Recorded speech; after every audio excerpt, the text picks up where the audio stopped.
नमस्कार, दी boss news देख रहे हैं आप और मैं हूं आपके साथ सरफराज आलम। सहरसा में जब पेपर मिल बना था तब लोगों को उम्मीद जगी थी कि सहरसा वासियों कोसी वासियों को रोज़गार के लिए अन्य राज्य जाना नहीं पड़ेगा। हम इस वक्त बैजनाथपुर में मौजूद हैं। सहरसा ज़िले के बैजनाथपुर का ये पेपर मिल है जो आज घने जंगल में तब्दील हो चुका है।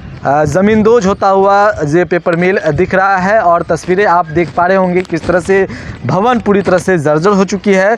आपको बता दें कि सहरसा वासियों ने कभी एक सपना देखा था कि उनके यहाँ भी औद्योगिक इकाई लगेगी, खुशहाली आएगी और उनके घरों को कमाने के लिए दिल्ली पंजाब नहीं जाना पड़ेगा।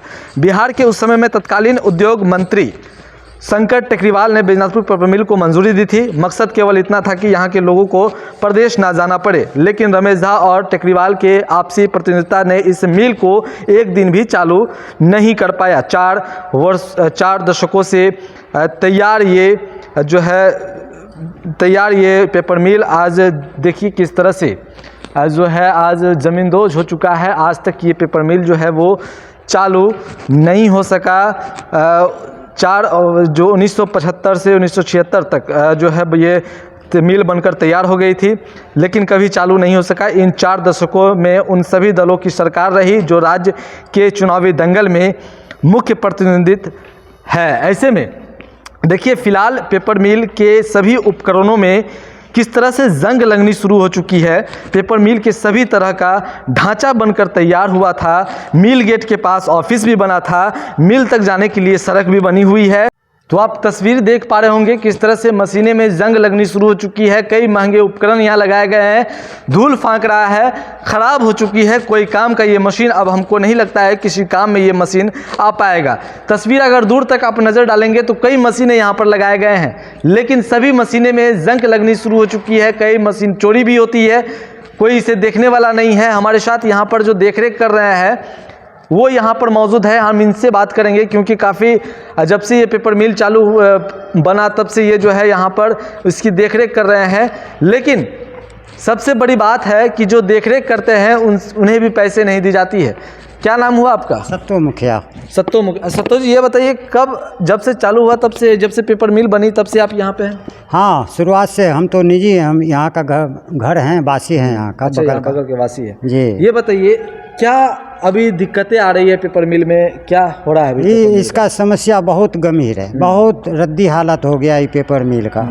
कोई बड़े पदाधिकारी जो है ये देखने के लिए इसको मोड़ करके नहीं आते हैं। जो मेन है बीपीएमएल का जो हेड अफसर सब जो हैं वो कभी यहाँ नहीं आते हैं, झांकने भी नहीं आते। हाँ, झांकने के लिए भी नहीं आते हैं। इतना बड़ा संपत्ति है, देख लीजिए। हम अकेला यहाँ रहते हैं, है ना। कितना मिलता है आपको पेमेंट? अभी हम एजेंसी के थ्रू थे, अच्छा, है ना। एजेंसी जो है सेवा छोड़ दिया यहाँ से। पेमेंट नहीं मिल रहा था एजेंसी को, वो छोड़ दिया सेवा। अभी डायरेक्ट हो गया है बीपीएमएल। अब बीपीएमएल को हम पेमेंट जो मांग रहे हैं बीपीएमएल से, तो कह रही है जो हमें ये क्या नाम है एमडी सुनने के लिए नहीं चाहते हैं, तो हम बियाडा को सौंप दिए हैं। सत्तो जी, एक चीज़ बताइए, अगर ये पेपर मिल चालू होता तो अब कोसी में रोजगार तो एक मिलती, लोग को पलायन नहीं करना पड़ता। हाँ। अभी जो लोग दिल्ली पंजाब जैसे लोग जा रहे हैं तो वो तो नहीं जाना पड़ता। नहीं, बहुत रोजगार था यहाँ, बहुत काफ़ी रोजगार था यहाँ पर। मगर क्या किए यहाँ नेता लीडर लोग सब, तो अब वही जाने। अब तो देख रहे हैं चुनाव का जब माहौल आता है तो एक ये भी मुद्दा, पेपर मिल का भी मुद्दा उस चुनावी मुद्दा में जरूर होता है। ये सवाल जरूर उठता है, हर एक मुद्दा में ये होता है, चाहे वो लोकसभा का चुनाव हो, विधानसभा का चुनाव या अन्य कोई चुनाव। हाँ, कोई भी चुनाव है तो ये पेपर मिल के बारे में वो अवश्य लेकर के चलता है। हाँ, चुनाव जीत जाने के बाद आप तो काफी साल से यहाँ पे देख रहे हैं, कई चुनाव आपने देखा। चुनाव खत्म होने के बाद कोई नेता यहाँ पर आया है? जी नहीं, कोई नेता नहीं आया। कोई नहीं आया। कोई ये लालू जी नहीं आए कभी। एक बार नीतीश जी का यहाँ हेलीपैड बना पेपर मिल में, सब कर्मचारी यहाँ बैठे हुए थे आशा लगा करके, है न। ठंडी के मौसम था। हेलीपैड से उतरे और सीधा पीछे मुड़ गए, मतलब वो यहाँ तक नहीं आए? नहीं आए। सब कर्मचारी यहाँ आशा लगा करके बैठे हुए हैं, हम लोग भी आशा लगा करके बैठे हुए हैं, जो आएंगे तो कुछ बोलेंगे, सवाल सुनेंगे, क्या बोलते हैं अच्छा, नीतीश अभी जी। तो सब में जंग लगना शुरू हो चुका है, सब एकदम खराब ये हो गया। मशीन बेकार हो गया, अब ये पेपर मिल चलने वाला नहीं है। पेपर मिल चलने वाला नहीं, सब ये खराब हो एकदम ब्लैकमेल हो गया गया। ये। चोरी भी होती है मशीन? चोरी तो ये शुरुआत से लूट हो रही है। लूट हो रही है? हाँ, शुरुआत से 1977 से।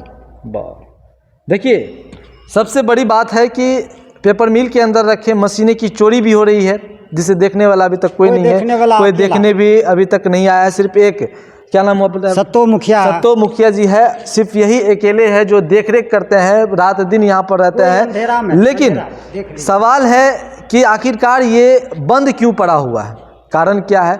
जिलाधिकारी आनंद शर्मा ने भी कुछ दिन पहले निरीक्षण किया था। उन्होंने बताया कि कृषि उद्योग लगाए जाएंगे इस पेपर मिल में, लेकिन कृषि उद्योग कब लगेंगे इसका पता नहीं। लेकिन आज देखिए, मशीन करोड़ों की मशीन आज खराब पड़ा हुआ है, जंग लगना शुरू हो चुका है, कोई काम का नहीं है, मशीनें चोरी हो रही है, इसे देखने वाला कोई नहीं है, इसे सूझबूझ लेने वाला कोई नहीं है, कोई नेता यहाँ आते भी नहीं है। चुनाव का जब वादा आता है तो वो इस मुद्दे को चुनावी मुद्दा बनाया जाता है और चुनाव जीत जाने के बाद इस मुद्दे को भूल जाते हैं और अपने काम में व्यस्त हो जाते हैं। लेकिन जब कोसी में रोजगार की बात सामने आती है तो लोग दूसरे राज्य पलायन करते हैं। कोसी में आखिरकार अब तक एक भी उद्योग क्यों नहीं खुला, क्यों नहीं पेपर मिल को चालू किया गया, क्यों नहीं आज तक इस पेपर मिल में कोई दूसरा उद्योग लगाया गया? सिर्फ कागजी स्तर पर काम होता है और कागजी स्तर पर चर्चाएं की जाती है। ऐसे में सवाल है कि आखिरकार कोसी पिछड़ा हुआ कब तक रहेगा, कब तक लोगों को कब यहाँ पर लोगों को रोज़गार मिलेगी, कब पलायन रुकेगा, ये देखने वाली बात होगी। लेकिन कहीं ना कहीं पेपर मिल की हम आपको ग्राउंड रिपोर्ट दिखाई, तस्वीर वो दिखाई कि पेपर मिल के अंदर रखे मशीनें की क्या हालत है, क्या स्थिति है, यहाँ के जो देखरेख कर रहे हैं उनका क्या कुछ कहना है, वो भी आपने सुना। कहीं ना कहीं रोज़गार की कमी है, कोसी में रोज़गार की कमी है, जिस कारण लोग यहाँ से पलायन दूसरे राज्य करते हैं। अगर कोसी में रोज़गार हो जाए तो शायद लोग यहाँ से दूसरे राज्य के लिए पलायन नहीं करेंगे।